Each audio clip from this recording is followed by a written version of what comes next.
దానికి తగ్గట్టే fan base ఉంటుంది.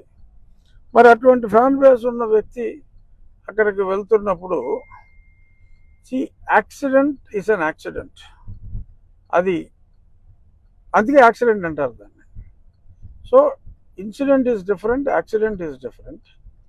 మరి అలాగా తొక్కిసలాట్లో అంటే అర్జున్ గురించో లేకపోతే సినిమా చూడటం గురించో వచ్చిన ఆ తొక్కిసలాట్లో ఒక వ్యక్తి మరణించడం చాలా బాధాకరం. సో దానికి కూడా వాళ్ళు స్పందించి ఇమీడియట్గా ఒక నష్టపరిహారం, ప్రాణం విలువ అపారం అయినప్పటికీ యాక్సిడెంట్లో చనిపోతారు. యాక్సిడెంట్లో అది బాధాకరం అయినప్పటికీ కూడా దానికి ఒక వ్యక్తిని యాక్సిడెంట్కి బాధ్యుని చేయటం, సంబంధం లేని వ్యక్తిని.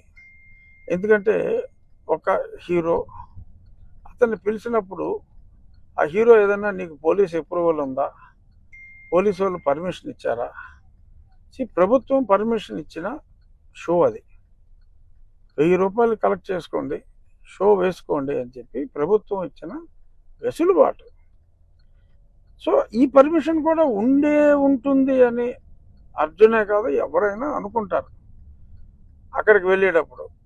సో మరి దానికి ఈ రకంగా మరి ఇప్పుడు ఆ జరిగిన సంఘటనకి అర్జున్నే బాధ్యుణ్ణి చేయటం, అర్జున్ని అరెస్ట్ చేసి మరి వాళ్ళ శుక్రవారం నాడు మరి అదే మోడస్ ఆపరాండే గతంలో నా మీద జగన్మోహన్ రెడ్డి ఎక్కువగా జగన్మోహన్ రెడ్డి అవలంబించిన మోడల్ అది.